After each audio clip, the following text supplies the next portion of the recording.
अब उस चाय के बहाने किसी ना किसी को 10-15 मिनट और रोक लेंगे, टाइम नहीं है, लेकिन महाराज चाय पी लो, चाय पी लो। कोई कितना भी बिजी हो, जब 3 बार आप दोगे चाय पी लो तो चौथी बार कहेगा अच्छा लाओ पी लेता हूं। अब अगर उसका मन है और देर बिठाने के लिए, कहे महाराज अभी चाय पक रही है, थोड़ी देर और बैठो ना। और कोई व्यक्ति है कि जल्दी विदा करना चाहे तो पानी उबला भी नहीं गिला के कहे महाराज चाय लीजिए। तो उसी भाव से समझ में आ जाता है कि भाव कहाँ चल रहा है।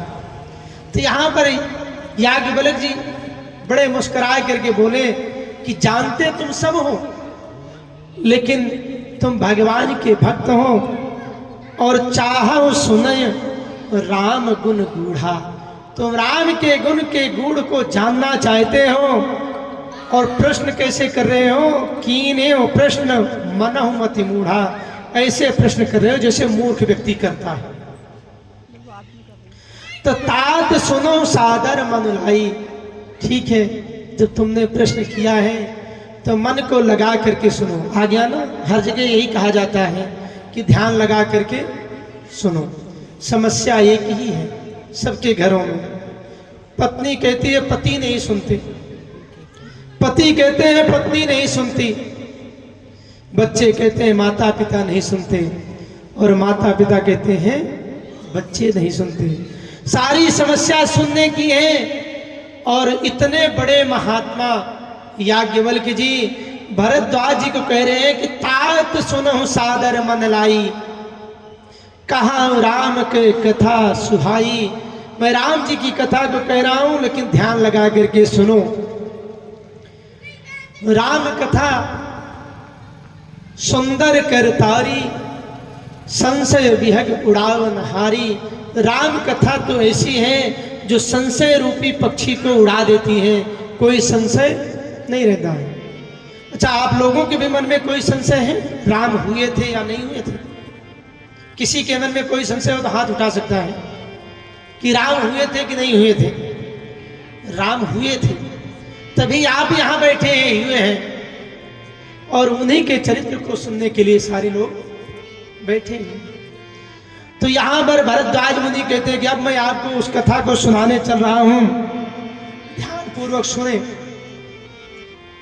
कि एक बार की बात है, एक बार त्रेता युग में, एक बार त्रेता युग में,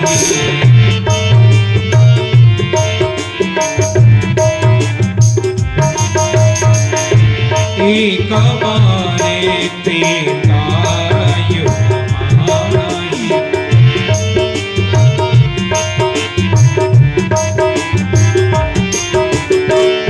एक बार त्रेता युग माही, शंभु गए गुम वज्र सिपाही, शंभु गए गुम वज्र सिपाही, संग सती जग जनन वारी, ओ जेर से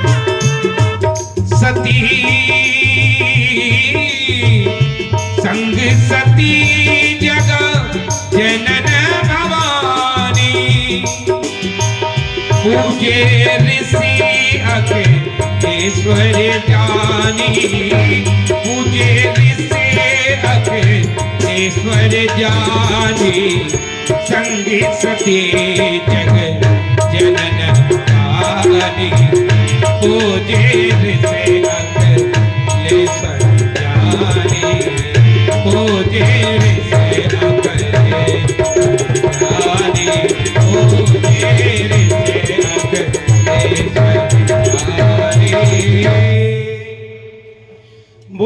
सियापति रामचंद्र भगवान की जय।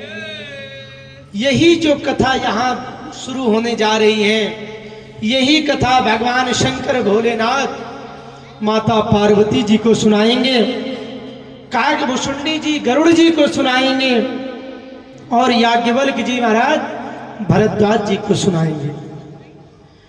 याज्ञवल्क्य जी ने कहा कि एक बार की बात है, त्रेता युग का समय था और भगवान शंकर कुंभज ऋषि के आश्रम में गए कथा सुनने के लिए। देखिए कथा का महात्म्य ऐसा है कि जितना सुने उतना नित नया प्राप्त होता है। और जो कथा को सुनते सुनते कहते कि नहीं नहीं हमने तो बहुत सुन लिया, हमने तो ये सुन लिया, यहाँ सुन लिया, तो वास्तव में कथा के मर्म को समझे ही नहीं।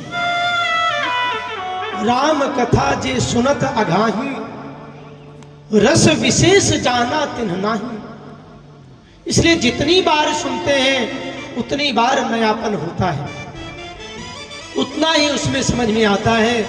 तो कह रहे एक बार की बात है, त्रेता युग में कुंभज ऋषि के पास भगवान शंकर कथा सुनने के लिए जाते हैं। कुंभज ऋषि निरंतर हमेशा राम जी की कथा का गुणगान करते हैं। साथ में कौन है? जग जननी भवानी, अर्थात भगवान शंकर की पत्नी सती जी है। और पूजे ऋषि अखिलेश्वर जानी, जब ये पहुंचते हैं उसी समय कथा प्रारंभ होने वाली होती है। लेकिन कुंभज ऋषि ने देखा कि भगवान शंकर आए हैं, तो तुरंत उन्होंने पहले उनका पूजन किया, जल दिया और कहा महाराज आइए बैठिए।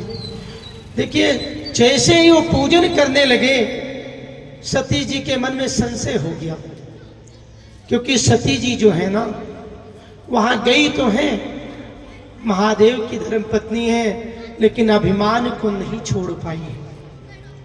और जिसने जीवन में अभिमान को नहीं छोड़ा उसको कुछ प्राप्त होने वाला नहीं है। तो भगवान शंकर के साथ गई, जग जननी भवानी हुई और पूजे ऋषि अखिलेश्वर जानी। ऋषि जी ने इनकी खूब पूजा की, लेकिन आगे होता क्या है? माता पार्वती, माता सती ने पूछा कथा कौन करेगा? तो कहे यही बाबा जी करेंगे। सती जी ने कहा जो भी पूजा कर रहे थे आपकी? कहा हाँ। तो उनके मन में आ गया कि लगता है इनको कुछ आता जाता नहीं। जब आता जाता नहीं है इसीलिए ये जो है आकर के इनकी पूजा करने लगे। अगर आता जाता होता तो ये आकर के इनकी पूजा क्यों करते? इनसे तो हम कथा सुनने के लिए आए हैं। ऐसे ही जैसे व्यास का भाव होता है कि श्रोता सबसे बड़े होते हैं, आप सब महान हैं, आप सब आए हुए हैं कथा सुनने के लिए, तो सुनाने का आनंद तभी होगा जब आप लोग यहाँ पर विराजमान हैं। लेकिन कोई ऐसा समझे कि भैया इनको तो कुछ आता जाता नहीं, इसलिए बार बार राम राम कर रहे हैं। अगर आता जाता तो ये बार बार ना करते, लोगों की सोच। तो सती जी ने कहा इनको कुछ आता जाता नहीं, बाबा जी तो वैसे ही है।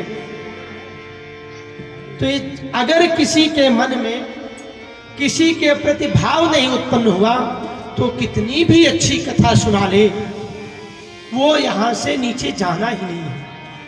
क्यों? क्योंकि उसके अंदर तो उनको यही लग रहा है ना कि अरे ये तो वही है, ये क्या सुनाएंगे। भगवान की कथा हमेशा कल्याण करने वाली होती है।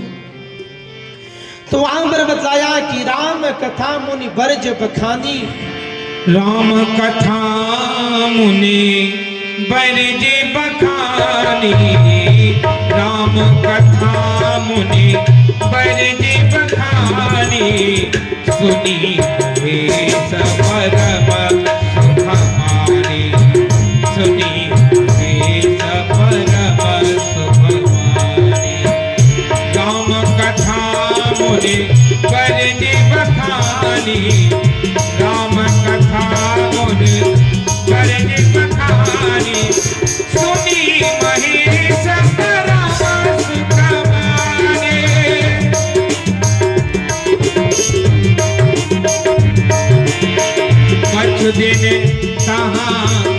रहे गिरनाथा, कुछ दिन कहाँ रहे गिरनाथा, कुछ दिन कहाँ रहे गिरनाथा, कुछ दिन कहाँ रहे गिरनाथा।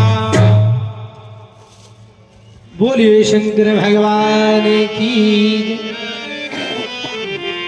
तो वहां पर भगवान भोलेनाथ ने बड़े प्रेम से कथा सुनी, लेकिन सती जी ने सुना नहीं। और जब सुना नहीं तो उनके मन में एक से एक संशय बढ़ता ही गया। तो भगवान भोलेनाथ कुछ दिन तक वहां रहे। कहत सुनत रघुपति गुण गाथा, कछ दिन तहां रहे गिरनाथा। वहां कुछ समय तक रहे और उसके बाद मुनिशन विदा मांग त्रिपुरारी, चले भवन संग दक्ष कुमारी। देखिए, मुनि से विदा मांगे और ये दे त्रिपुरारी अर्थात त्रिपुर का नाश करने वाले भगवान शंकर, इनका नाम तो बढ़ गया। और जो आई थी संग सती जग जननी भवानी, जो जगत की भवानी थी, वो आज क्या हो गई? दक्ष कुमारी हो गई। अर्थात दक्ष को बहुत अहंकार था, अहंकार की पुत्री का नाम, मतलब बाप के नाम से जुड़ गया, पिता के नाम से उनका नाम जुड़ गया। और इससे पहले भगवान शंकर की वो धर्म पत्नी थी। देखिए, जब कोई जीवन में अपराध हो जाता है, गांव घर में भी शहरों में भी, अगर कोई बहू से गलती हो जाती है तो सासू जब जोर से डांटती है तो कहती है, अरे तू फला की बेटी है ना, इसीलिए ऐसा कर रही है। सबसे पहले पिता का नाम लेते हैं। तो यहाँ पर जो है सती के साथ वही व्यवहार हुआ। वो दक्ष कुमारी हो गई जगत जननी से। मुनिसन विदा मांगी त्रिपुरारी, मुनिसन विदा मांगी त्रिपुरारी, पवन चले दाक्षी कुमारी, पवन चले दाक्षी कुमारी, पवन चले दाक्षी कुमारी। अब जब भगवान भोलेनाथ अपने भवन की तरफ चले तो होता क्या है, उसी समय एक दर्शन आता है कि ते ही अवसर भंजन महिहारा, हरि रघुवंश लीन है अवतारा। उसी समय जो है पृथ्वी को भार मुक्त करने के लिए भगवान का प्रागट्य हो चुका है। और उस समय वो वन वन भटक रहे हैं। और संजोग की बात है कि वहां पर जो है माता जानकी का हरण हो गया है। और हरण हो गया है, भगवान उन्हीं को खोजते हुए जंगल जंगल जा रहे हैं। और शंकर जी मन में विचार कर रहे हैं, स्थान तो यही है दंडकारण्य, और यहीं पर जो है माता का हरण हो गया है। तो अगर जिनकी कथा हम सुन करके आ रहे हैं तो कथा सुनने से तो कान धन्य हो गए, लेकिन दर्शन हो जाता तो नेत्र भी धन्य हो जाते। यही सोच करके हृदय विचारत जात हर, हृदय में विचार करते हुए भगवान शंकर जा रहे हैं कि कहीं भी दर्शन हो, किस प्रकार से दर्शन हो जाए। गुप्त रूप अवतर्यो प्रभु, बड़े ही गुप्त रूप में भगवान प्रकट हुए हैं। तो इसलिए गे जान सब कोई जान ना पाए, लेकिन दर्शन हो जाता तो अच्छा हो जाता। ये सोच करके भगवान शंकर बड़े प्रसन्न हो रहे हैं और दुखी भी हो रहे हैं कि आज प्रभु जो है रोने का नाटक कर रहे हैं। और संजोग की बात है, थोड़ा और आगे चले, ये विधि भय सोच बस ईशा, ते ही समय जाए शीशा। और उसी समय माता जानकी का जब हरण हुआ है और आगे बढ़े तो वहां पर जो है भगवान और राम जी का मिलन होता है। भोलेनाथ ने सोचा कि अगर मैं अभी इनको पहचान लूंगा, मेल मिलाप करेंगे, तो सती जी ने कथा सुनी नहीं है। और जब सुनी नहीं है तो अनेकों तरह से प्रश्न करेंगी, क्योंकि इनके मन से संशय तो जाएगा नहीं। तो इसलिए ये बात तो ठीक नहीं है। तो भोलेनाथ आगे जाते जाते और जैसे उनको देखा कि मेरे प्रभु इष्ट आ गए सामने, तो जय सच्चिदानंद जग पावन, अस कही चलो मनोज नशावन। जय सच्चिदानंद जगदीशा, जय सच्चिदानंद जगदीशा, जय सच्चिदानंद जगदीशा, जय सच्चिदानंद जगदीशा। आदि कहीं चले मनोज नजावन, जय सच्चिदानंद जग पावन। आदि कहीं चले मनोज नजावन, आदि कहीं चले मनोज नजावन। भगवान भोलेनाथ जय सच्चिदानंद कहकर के जब आगे बढ़े तो बड़ा गड़बड़ हो गया। सती जी ने चारों तरफ देखा कि यहाँ तो कोई दिख नहीं रहा है, केवल 2 राजकुमार दिखाई दे रहे हैं और ये भी वलकल वेश में है। लगता है इन्हीं को इन्होंने जय सच्चिदानंद जग पावन कह दिया है। बस उसी समय सती जी ने पूछा, महाराज ये आप किसको प्रणाम कर रहे हैं, ये कौन है? आप इन 2 राजकुमारों को जो प्रणाम किया ये कौन है? भगवान भोलेनाथ ने कहा, देवी जिनको तुम राजकुमार कह रही हो ना, यही मेरे प्रभु हैं, इन्हीं की कथा तो सुन करके आ रहे हैं। जब इतना कहा इन्हीं की कथा सुन करके आ रहे हैं, तो सती जी ने कहा, महाराज हमें तो नहीं लगता, संशय था क्योंकि कथा तो सुना नहीं। कहते हैं ये दोनों राजकुमार हैं और आप इनको प्रणाम कर रहे हैं। अनेकों तरह से भगवान भोलेनाथ ने उनको समझाना चाहा और कहा, जासु कथा कुंभज ऋषि गाई, हे देवी जिनकी कथा हम सुनकर के आ रहे हैं, कुंभज ऋषि ने जो सुनाया है वही ये है। स्वयं इष्ट देव रघुबीरा, सेवत जाय सदा मुनि धीरा। ये वही मेरे इष्ट देव हैं, इन्हीं का ध्यान कर रहे हैं, लेकिन मन नहीं माना।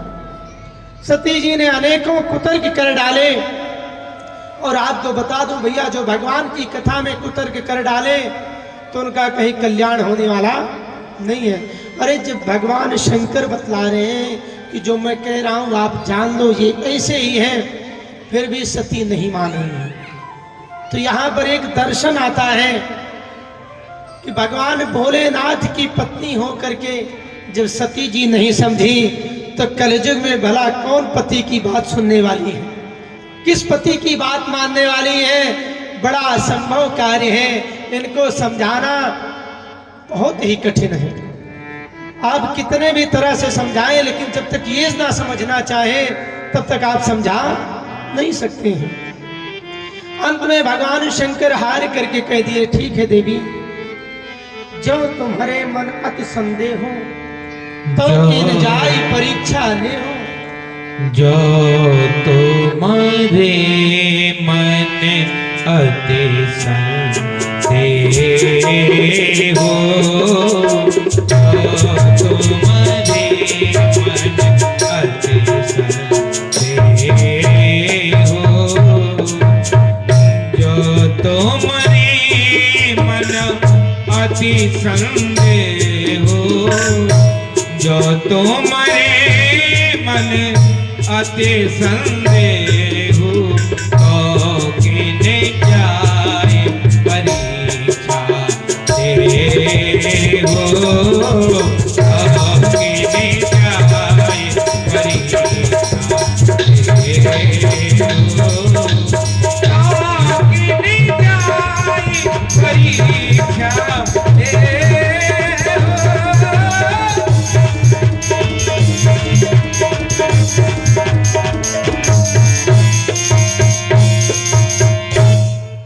भोलेनाथ ने कह दिया कि अगर तुम्हारे मन में संदेह हो ही गया है, मैं इतनी देर से आपको समझा रहा हूं, नहीं समझ में आ रहा था, जाओ जैसे मर्जी हो वैसे तुम कर लो, जाओ परीक्षा लेकर के देख लो।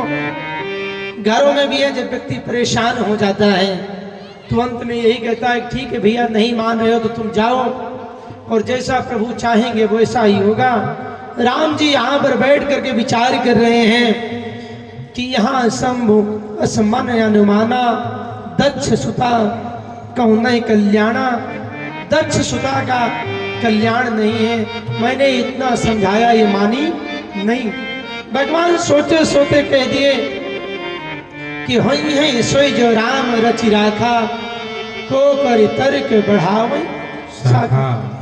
जहाँ पर आप समझाते समझाते कहते कहते थक जाएं और वहाँ देख लें कोई असर नहीं हो रहा है, तो उसको समय और विधाता के विपरीत जान करके उनको छोड़ देना चाहिए कि अब जो होगा नारायण ही करेंगे, अब मेरे बस की बात नहीं हुई।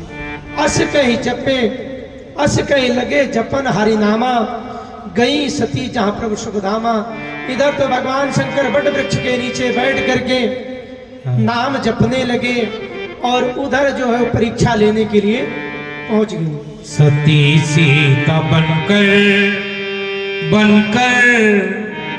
सती सीता बनकर लेने परीक्षा,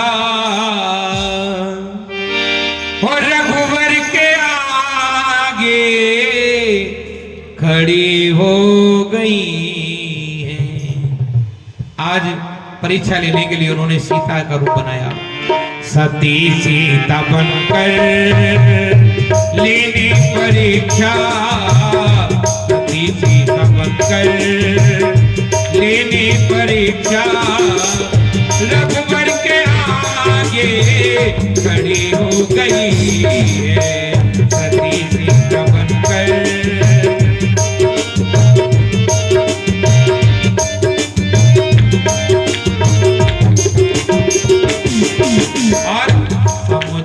भोले ताली बजा के समझाए भोले भोले मानी न तिरिया, समझाए भोले भोले।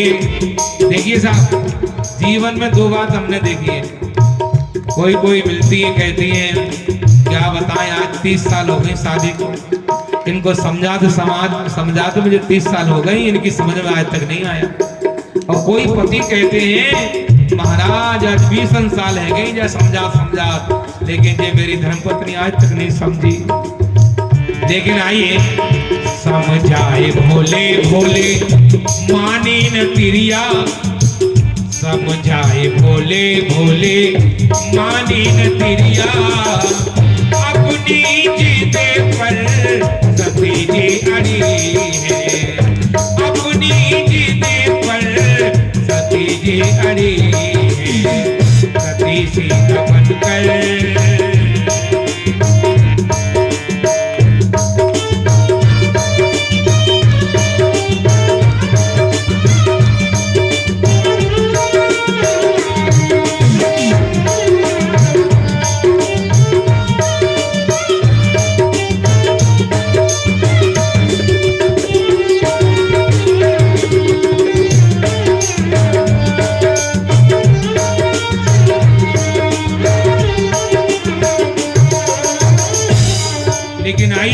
उधर क्या हुआ, हरण हो गई थी जनक की दुलारी, उन्हें खोजते थे राम पगुधारी। पगुधारी जिन्होंने प्रभु जी के चरण को अपने सीने पे धारण किया। कहाँ रहीम हर को घटो जो भ्रगुमारी लाल। हरण हो गई थी जनक की दुलारी, तिन्हें खोजते थे राम पगुधारी। राम तो अपनी सीता को ढूंढ रही, लेकिन बीच में कौन मिल गई, डगर चलते चलते सती जी लखन को, डगर चलते चलते सती जी लखन को, एकदम से आगे दिखाई पड़ी है। सती सीता बनकर